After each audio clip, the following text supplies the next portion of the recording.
여러분, 두 번째 시간 여러분과 함께 또 살펴보려고 합니다.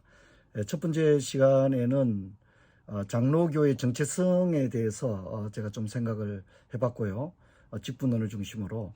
두 번째 시간은 첫 번째 시간을 좀 더 깊이 들여다본다, 이렇게 생각을 하면 되겠습니다. 우리가 살펴본 것처럼 1907년 조선 동로회가 시작될 때 장로교회가 하나의 장로교회로 출발했지만 그 이후에 많은 이제 교단 분열이 일어나게 되거든요. 예장, 고신, 또 기장, 통합, 이렇게 교단 분열이 일어나게 되는데, 그 분열의 중심에 바로 직분론이 있었다는 걸 여러분 아셔야 합니다. 그래서 같은 장로교회 안에도 이제 교단에 따라서 직분론의 차이가 있습니다. 가령 우리가 쉽게 말하면 예장 통합이나 대신 백석, 이런 교단들 같은 경우에 기장 측도 말할 것도 없죠. 그런 같은 경우에는 여성 안수를 하고 있거든요. 근데 여러분, 이런 것들이 큰 이슈였습니다. 이런 것들이 교단 분열의 단초가 되었거든요. 그래서 우리가 교단의 정체성과 관련해서 장로교의 정체성, 또 우리 예장 합동교단의 정체성과 관련해서 이 직분론이라고 하는 것은 결국 간단한 문제가 아닙니다. 제가 첫 시간에도 말씀했습니다만, 제가 말씀드리는 요지는 누가 맞느냐 틀리느냐, 뭘 어떻게 고치자, 이런 차원의 얘기가 아니라 우리가 여기에 대한 먼저 지식을 가지는 것, 어떤 역사의 모든 흐름을 면밀히 살펴보고 근본을 미루어 보는 것, 이런 것으로부터 우리 교회들이 더 건강해서지 않느냐, 이렇게 생각이 되어집니다. 두 번째 시간에 살펴볼 부분은 제가 강의 자료를 여러분에게 따로 전달해 드릴 수 있도록 하겠고요. 한국 장로교회 초기 직분론 고찰이라고 하는 연구인데, 이것을 여러분과 함께 텍스트를 중심으로 함께 읽어 내려가면서 살펴볼 수 있도록 그렇게 하겠습니다.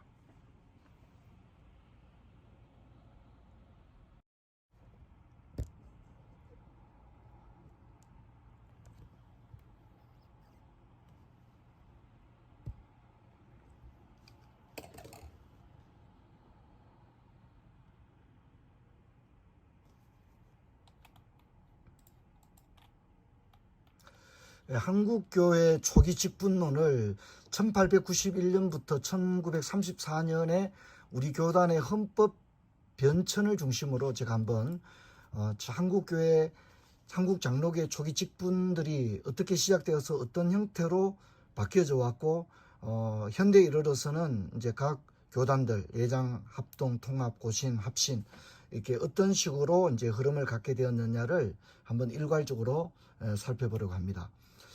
선교 137년의 시점에서 바라본 한국교회에 대한 평가는 그 명함만큼이나 극단적이다.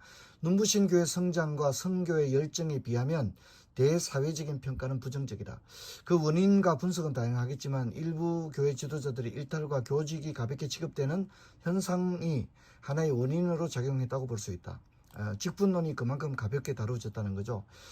이미 그 말씀드린 것처럼 한국 교회는 교파와 교단이 다양하지만 교회 직분에 있어서는 교파의 차이가 느껴지지 않고 오히려 한국적 특성을 반영하고 있다.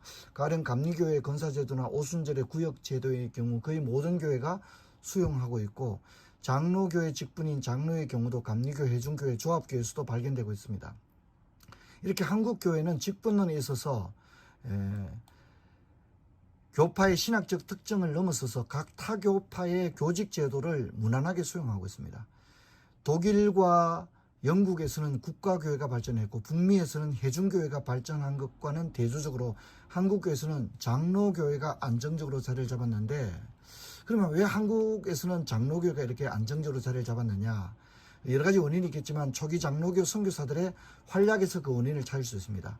그래서 탄탄한 교회론을 가진 장로교회가 불안한 조선인들에게 안정적인 조직으로 비춰지고 예상되어지는 선교지에서의 혼란과 무질서, 미숙함을 정돈하면서 체계적으로 교회가 성장할 수 있는 그 장로교의 직분론이 아마 한국교회 장로교회가 이렇게 크게 자리 잡게 된 원인이 아닌가, 이런 생각을 해보게 되어집니다.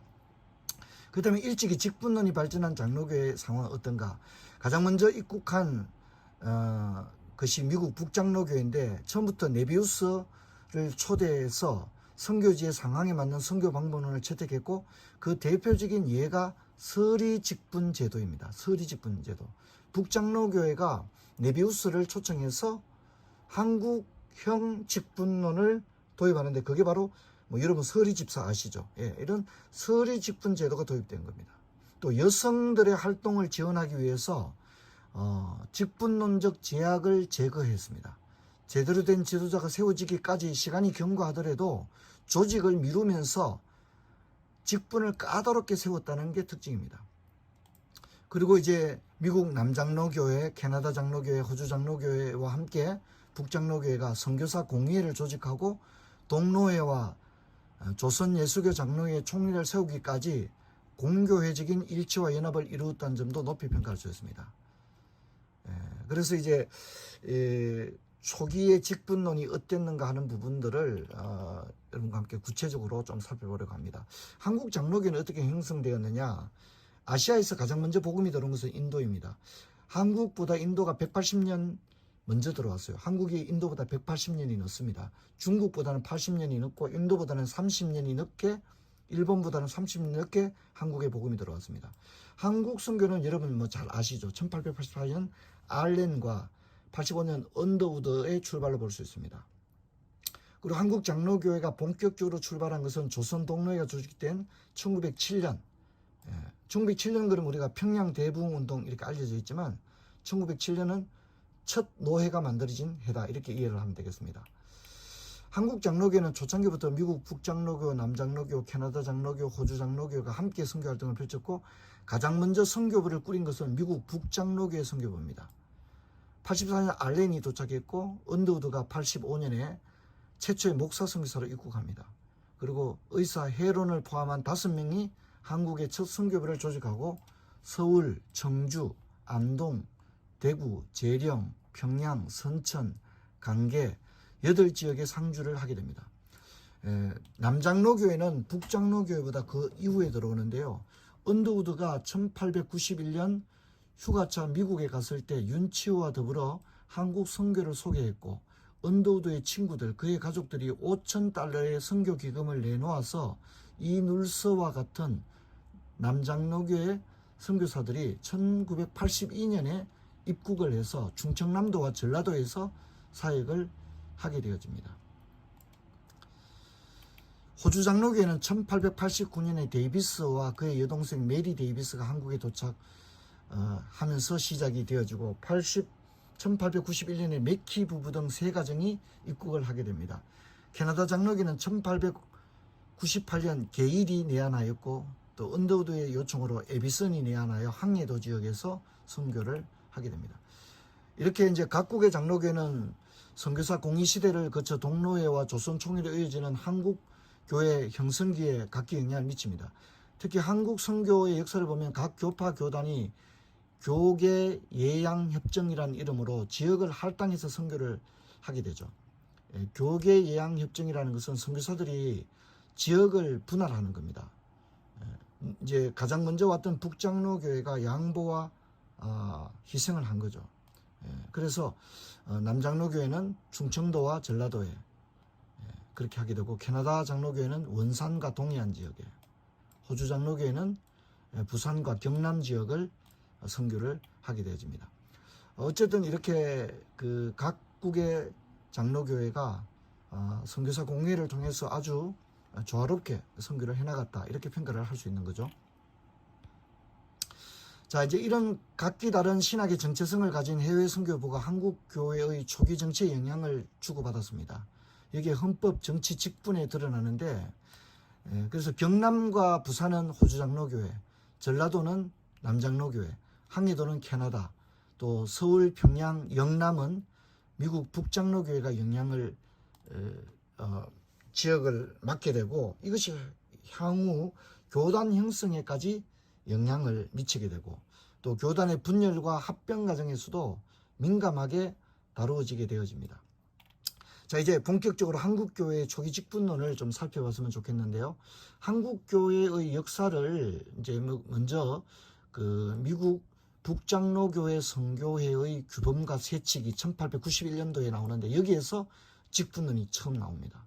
그리고 남장로교회 선교사들이 도착하면서 선교사들이 함께 남장로교, 북장로교, 남장로교, 호주, 캐나다가 함께하는 캐나다 선교사 공의회 시대, 선교사 공의회 시대가 이제 열리게 됩니다. 그리고 이제 합동 공의회 시대가 있게 되는데 선교사들과 한국인 대표자들이 함께 참여하는 시대입니다. 회의록도 영어와 한글로 각각 작성이 되었습니다. 그리고 이제 조선 동로회, 또 조선 예수교 장로회 총회, 그다음에 찰스 하지 교회 정치 문답조례, 그리고 1922년 헌법, 29년 헌법, 34년 헌법, 이렇게 9개의 분류로 나누어서 한국교회 직분론이 어떤 식으로 변천되어 왔는가, 우리가 이것을 한번 역사를 정확히 알 필요가 있습니다. 첫 번째가 한국에 가장 먼저 들어온 미국 북장로교회 규범과 세칙이 1891년도에 만들어지게 되어집니다. 7조 59항의 북장로교회 선교의 규범과 세칙, 이런 것이 만들어지는데 이것이 한국 장로교회 최초의 직분론이다, 이렇게 얘기를 할 수 있습니다. 여기는 보면 이제 네비우스의 영향을 받아서 영수를 세운다든지 현지 대리인 제도를 두고 있습니다. 그러니까 이제 이게 서리 제도입니다. 아직 그 조직교회를 이루지 못한 미약한 교회를 염두에 두고, 그래서 영수는 교역자 대신에 영수를 두었습니다. 또 조사가 없는 경우에는 영수가 예배를 주관했습니다. 사례금을 받지 않는 제도였다는 게 특징입니다. 그리고 이제 실제로 소개할 때도 목사보다 영수가 앞에 나옵니다. 그래서 현지 대리인의 영수, 장로, 집사, 조사, 전도부인, 강도사, 전도사, 목사, 이렇게 항목이 나오고, 다른 항목에서는 매서인과 서리집사가 등장을 합니다. 이게 이제 1891년도 북장로교회가 처음으로 한국교회의 직분론을 세운 규범입니다. 원리는 서리제도를 두었다 하는 거죠. 현지 대리인이라는 이름으로 서리제도를 두었다는 겁니다. 그래서 북장로교회의 규범과 세칙은 선교지 초기 상황에 적용될 수 있는 교직제도입니다. 그래서 영수는 장로의 서리직입니다. 그 다음에 목사의 서리직은 조사, 집사의 서리직은 서리집사, 또 여성들 인력을 활용하기 위해서 전도부인, 이런 직분을 두었습니다. 직분을 아주 까다롭게 세웠습니다. 장로와 집사를 세울 때는 만장일치로 선출했습니다. 우리는 지금 3분의 2 이렇게 하잖아요. 그런데 장로와 집사를 만장일치로 세우는 아주 까다롭게 세웠고요. 6개월의 교육을 거쳐서 안수를 받았습니다. 이제 이 초기 선교 상황이 벗어나면서 영수, 전도부인, 매서인은 사라진 반면 지금까지 존속하는 것은 서리집사 제도입니다. 서리집사 제도는 1891년도에 시작돼서 지금까지 존속하고 있는 것이다. 선교 상황이 끝이 났을 때는 사실 서리집사 제도도 없어져야 마땅한데 지금까지도 어떤 의미에서는 기형적으로 남아있다 하는 거 여러분이 좀 이해할 필요가 있을 것 같습니다. 자, 그 다음에 이제 선교사 공의회 시대입니다. 북장로교회로 시작되었다가 남장로교회, 호주 장로교회, 캐나다 장로교회가 함께 연합공의회를 형성했습니다. 장로회, 선교 공의회, 이렇게 조직을 했습니다. 이때는 이제 네비우스 선교 원리를 가지고 직분론을 이제 전개를 하게 되어집니다. 그리고 이제 합동성 공의회 시대인데 이때는 조선인 총대들이 함께 참여를 하게 되어집니다. 그래서 합동공의회 서문을 제가 한번 좀 이런 거 한번 보면요.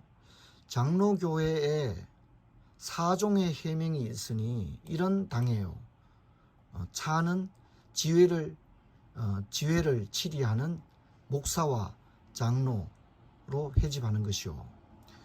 이는 노회니 여러 당회가 파송한 목사와 장로가 회집하는 것이요. 3은 대회니 모든 노예가 파송한 목사가 해집하는 것이요 4는 총회니 노예가 파송한 목사와 장로가 해집하는 것이다. 4개의 회명이 있다. 당회, 노회, 대회, 총회가 있다. 이렇게 이야기를 하고 있습니다. 연적 당회는 한 지회를 대리하고 대회는 한 노예를 치리하고 총회는 속한 대회를 치리하나니 우리 조선은 각처의 교회를 설립한 지 수년이 아직 당회는 다 설립되지 못하였으나 의논할 사건이 너무 많고 깊은 고로 지금 위시는 전국 노예가 일처에 회집하여 의논하되 그 명칭을 조선장로회 공의회로 하니 이는 장차 노예가 설립될 장본이라. 여는 이해가 속히 조직되어 장차 이 나라가 4가지 7회가 완전히 성립되기를 희망하노라. 주후 1901년 9월 20일 양백전 건서, 양백전이 서기였고, 그래서 아직은 이렇게 노예가 없지만 언젠가는 당회, 노예, 대회, 총회가 세워지기를 열망하는 마음이 서문에 담겨 있는 것을 볼 수 있습니다.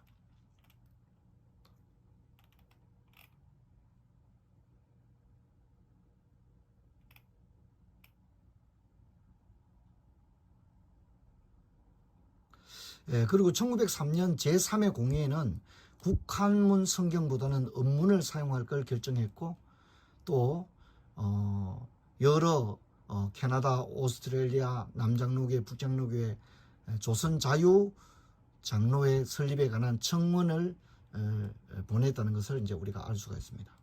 그리고 이게 이제 구체적인 직분이 나오는데 회원에 보면 이게 최초의 직분론입니다.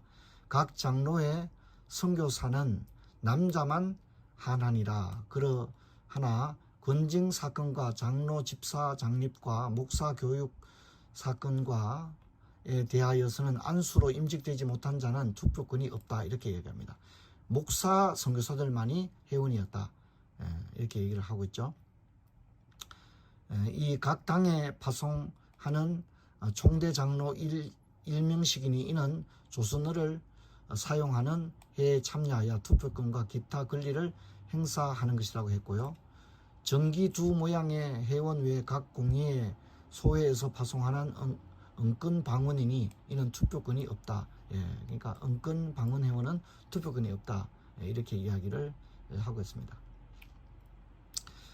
그래서 합동공의회에서는 중요한 결정은 여전히 남자 선교사들만이 진행을 했고 조선인 총대들은 어떤 권리를 가지지를 못했다 하는 것을 이제 우리가 알 수가 있습니다. 그리고 1905년 제5차 공의회는 장로를 선택할 때 만장일치해서 3분의 2로 가기로 할 것으로 이제 정하는 것을 볼 수가 있고 또 여기서 주목할 것은 1905년에 전국 13도의 장로회와 감리회 선교회가 연합공회를 설립함으로써 장로교회는 감리교회와 깊은 연합사역에 들어가게 되는 것을 볼 수 있습니다. 이런 것이 연유가 되어서 나중에 장로교회에 권사제도가 감리교회 제도가 도입되는 그런 배경이 되어진다. 우리 이렇게 이해를 하면 되겠습니다. 이제 여러분 잘 아는 조선동로회가 1907년에 만들어져서 1911년까지 이제 이어지게 되어집니다. 이때 이제 직원론을 보면 1907년 규칙 제3조 1, 2절은 여자함 똑같다는 거죠. 직원은 2가지 이종이니 장로와 집사라 이렇게 얘기합니다. 장로는 2가지 이종이니 강도와 치리를 하는 자를 겸한 자를 흔히 목사라 칭하고 다만 치리만 하는 자를 장로라 하나니 이는 성찬에 참여하는 남자라야 되나니 이렇게 아주 분명히 말하고 있습니다. 그러니까 목사 장로가 남자 세례교인만 된다는 점이 1907년 조선동로회 최초의 정치에 나오는 거죠. 여기에서 이것을 받아들이지 못하는 사람들이 기장측으로 나가게 되는 겁니다. 여성 안수를 주장했던 사람들, 여성 장로를 청문했던 사람들, 주로 이제 함남노회에 캐나다 선교부 쪽에 있었던 사람들, 황해도 쪽에 있는 사람들이 이것을 건의를 하고 결국은 이제 이들이 요즘 말하는 기장측으로 갈려나가게 되어집니다. 이때의 조선동로회의 직원 직분 표기를 보면 목사, 조사, 매서인, 여전도인, 장로 이렇게 구성이 되어 있고요. 1908년 이해 동로회를 보면 목사, 장로, 조사, 남전도인, 여전도인, 매서인, 의원, 장립집사 이렇게 구성이 되어 있습니다. 장로의 순서가 조사 앞에 있고 목사 다음으로 조정되고 있고 장립집사가 등장을 하고 있습니다. 제4의 동로의 총계표를 보면 목사, 강도사, 장로, 조사, 남전도인, 여전도인, 매서인, 장립집사, 강도사가 추가되는 것을 볼 수 있습니다.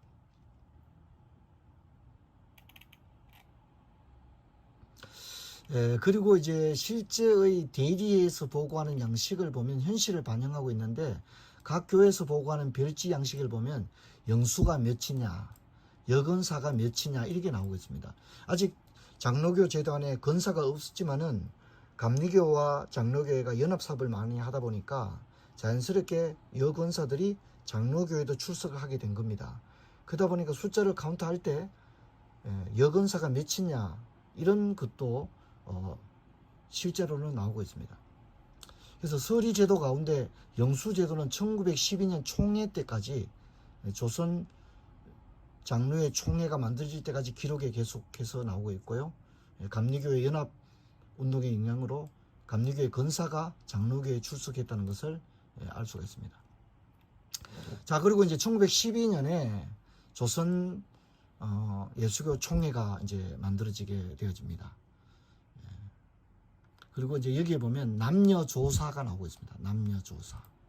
남전도사, 남자조사, 여자조사가 있었다 하는 것을 우리가 알 수가 있습니다. 그리고 1919년에 제8회 총회 때 교회 정치 문답조례, 이게 찰스 하지가 존 하지의 책인 이 교회 정치 문답조례를 과관련이 번역을 하는데 이것을 우리 총회의 참고서로 사용할 것을 결정을 하게 되어집니다. 그래서 하지의 정치문답 조례가 이제 우리 장로교회의 참고서 역할을 하게 되고 배경이 되어지는 거죠. 이 정치문답 조례는 웨스트민스터 교회 정치를 근간으로 하고 한국 장로교회 헌법의 모태가 되었습니다. 그리고 하지의 책은 북장로교와 남장로교를 비롯해서 1907년 조선 동로회 세 책으로 채택이 되었고, 이 1922년에 이제 본격적인 우리 헌법이 만들어지는데 이때 헌법의 목차가 찰스 하지의 정치문답 조례와 그 순서가 완전히 일치합니다. 그래서 정치문답 조례의 직분론을 보면 목사직에 대한 문답을 보면 예수 재림하실 때까지 계속 존속할 직분에 대해 55문에서 목사, 장로, 집사의 3종을 바치고 있습니다. 항존직에는 3종이 있다는 거죠. 그래서 예수교의 가장 귀한 직분은 무엇이뇨라는 59문에서 교회의 최고로 귀한 직분은 목사니라고 이야기합니다.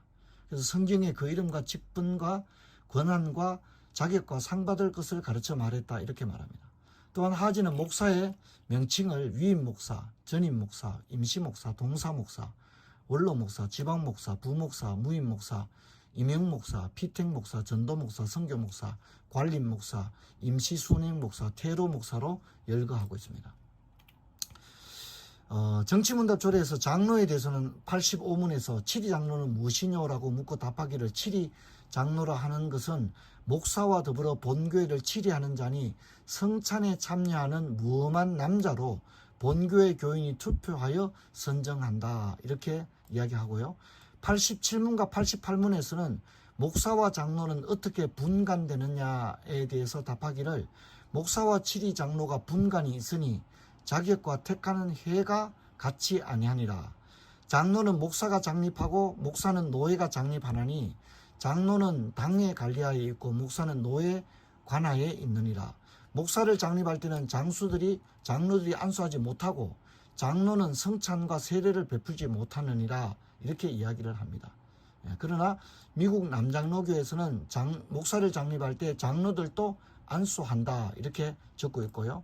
88문에서는 명칭과 직분에 대하여 분간이 있으니 목사는 하나님의 사자라 칭하고 그리스도의 사신이라 칭하나 장로는 교인의 대표라고만 칭하며 장로의 직분은 목사를 도와 일할 수 있으나 세례 성찬 외에 다른 일에 자의로 진행치 못한다. 이렇게 이야기를 하고 있습니다. 집사에 대해서는 장립집사는 무엇이냐라고 묻고 집사라 하는 것은 목사와 장로와 또 있는 직분이니 집사의 직분은 교회에 속한 일체 재정을 관리하는 것과 빈핍 곤란한 교인을 살펴 구제하는 일을 주관하고 재정에 관한 문서를 보관하는 것이다. 이렇게 답을 하고 있습니다. 자, 근데 이제 문제는 1922년도에 이제 우리 헌법이 만들어집니다.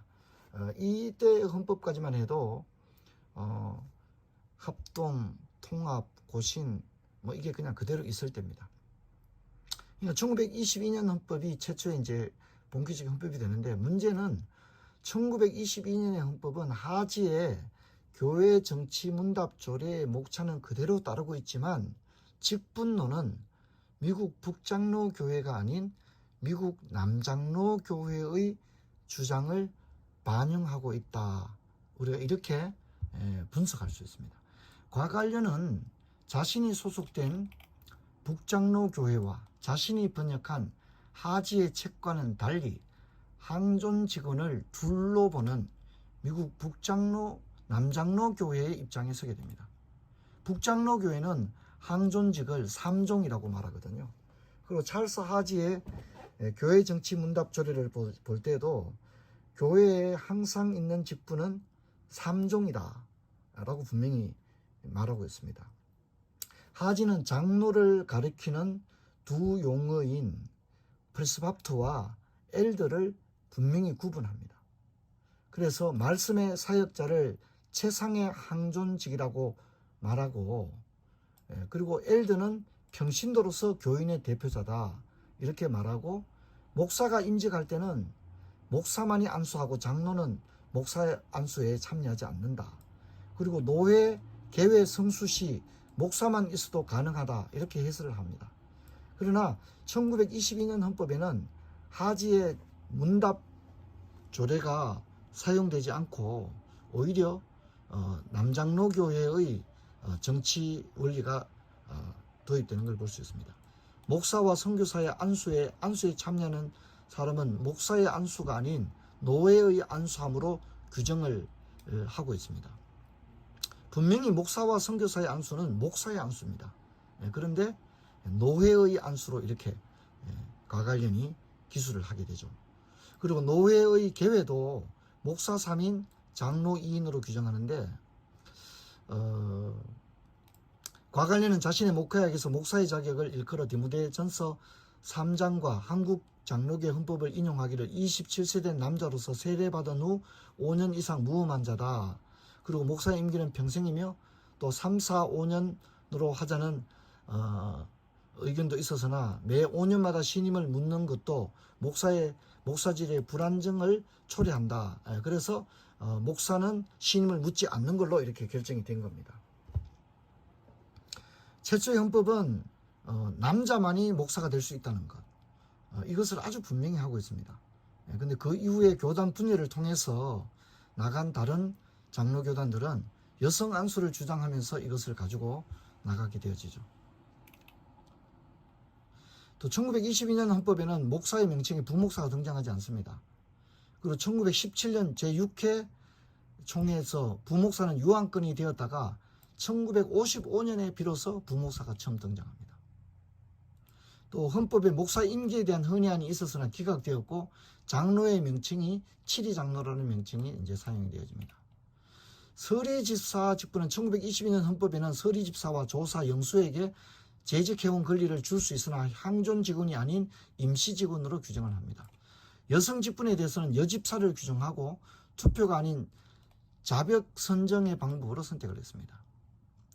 또한 장로의 집사 임기를 말하면서 장로와 집사의 임기를 말하면서 원칙적으로 이들은 종신항직이라고 하면서도 시무 기한과 반차를 정할 수 있는데 기한은 3년으로 하고 반차의 경우 시무 기한이 만료되면 다시 7위의 직무는 없으나 그 직은 항존하고 노예 총대는 파송될 수 있다. 이렇게 하고 있습니다.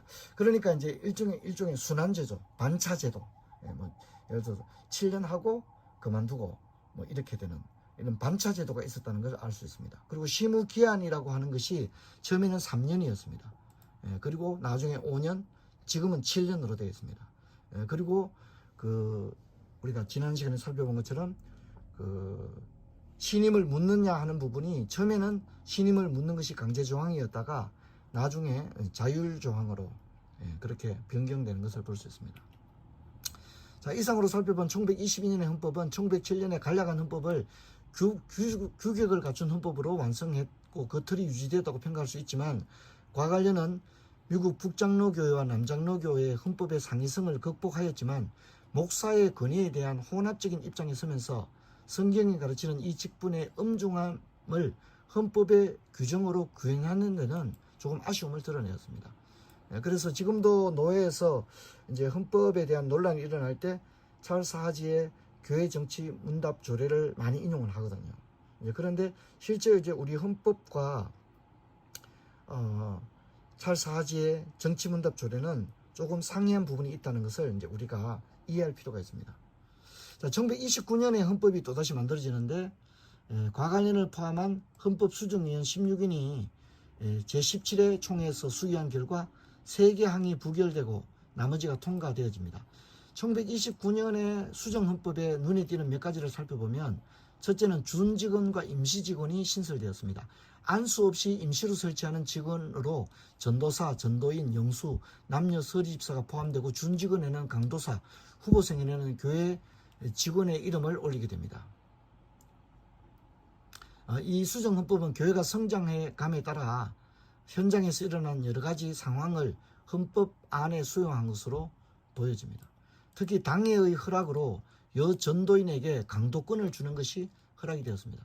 그러니까 여성에게 강도권 주느냐 안 주느냐 이런 게 있는데 당회의 허락으로 여성 사역자에게도 강도권을 주는 것이 이미 1929년 헌법에서 결의가 되었다는 거죠. 다만 여성에게 목사라는 항존직으로서의 직분은 줄 수 없지만 그 직을 줄 수는 없지만 강도사라든가 이렇게 줄 수는 없습니다. 항존직은 떡을 받는 남자 세례교인 중에서만 받을 수 있는 거죠. 하지만 여성들도 설교할 수 있는 길이 이미 1929년에 당회의 관리하에 그렇게 할 수 있도록 허락이 되었다는 점을 우리가 알 필요가 있습니다. 목사의 명칭에도 변경이 일어나는데 전임 목사, 피택 목사, 임용 목사가 사라지고 원로 목사, 공로 목사의 제도가 생겨나게 되어집니다. 또 목사직의 연령 규정이 없어지게 됩니다. 장로는 27세 이상, 남자 중 입교인으로 무험한 5년 경과자, 또 디모데전서 3장 1정에 해당하는 자, 디모데전서 3장 1절 7절이 뭡니까? 결혼한 사람을 말하죠. 또 노회 구성도 목사 3인과 장로 3인으로 이렇게 동일하게 조정이 되었습니다. 1934년 헌법이 또 이제 만들어지게 되어지는데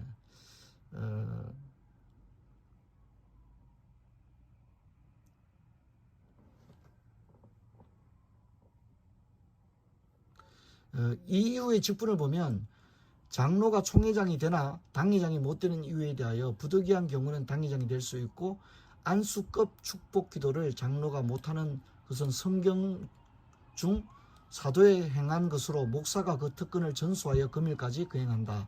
이런 이제 답변이 있는 것을 볼 수 있습니다. 자, 이런 것은 항존직을 두 가지로 설명한 미국 남장로 교회 노선을 따른 결과다. 이렇게 얘기할 수 있습니다. 여성 장로를 세우자는 흔히한들이 있었으나 기각이 되었습니다. 한국 교회의 초기 직분론에 상황을 좀 분석을 해보면 몇 가지 특징이 있습니다. 첫 번째는 북장로교의 네비우스 선교 정책의 영향을 받았다, 이렇게 이야기를 할 수 있습니다. 그래서 자진전도, 자주치리, 재정독립, 이게 이제 네비우스 선교 원리죠. 이것을 이제 북장로교의 선교의 규칙과 규범과 세칙에 반영이 되었고, 이것이 도입된 게 영수제도입니다.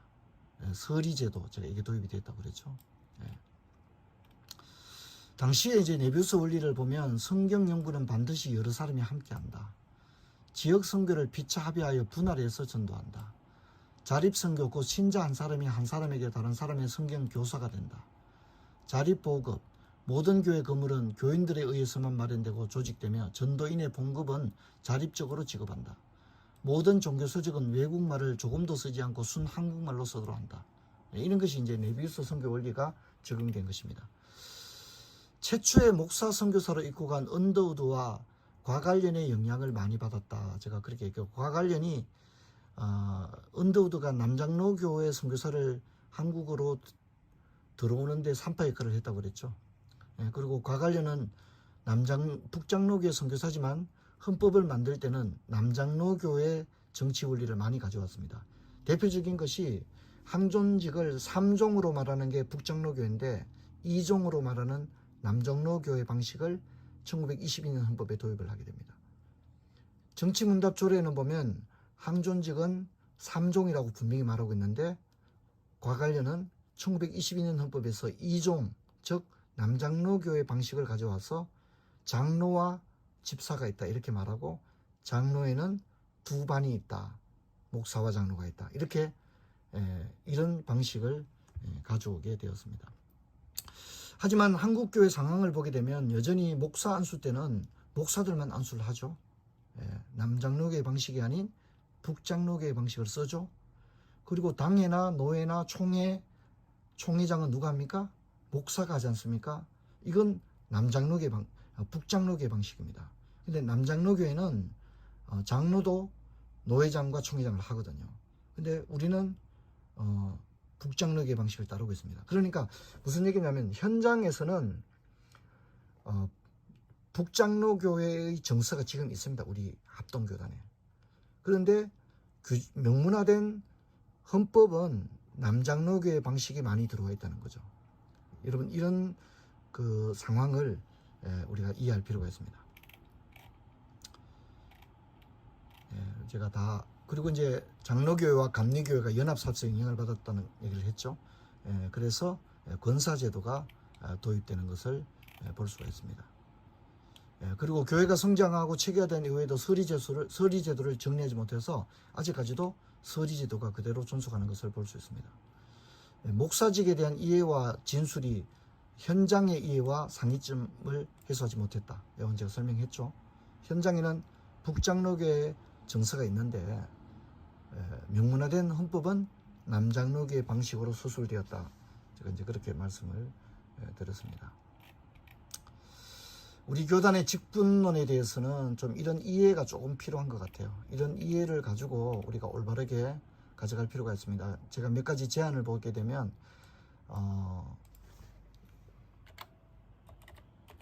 항종직을 목사, 장로, 집사 3종으로 설명하고, 목사직과 장로직의 직분의 차이와 성격을 분명히 서술하는 방식이 향후 헌법 개정 때 좀 현장의 정서가 반영될 수 있으면 좋겠다.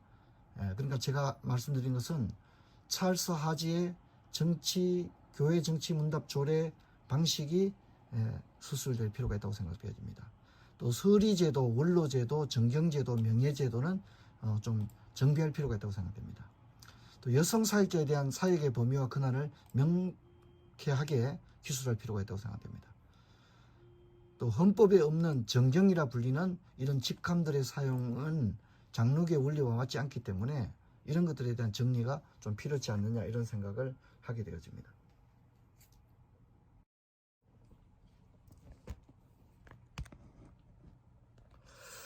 제가 여러분과 함께 첫째 시간, 둘째 시간 직분론을 중심으로 장로교의 정체성에 대해서 무엇이 장로교인가 하는 부분을 살펴봤습니다.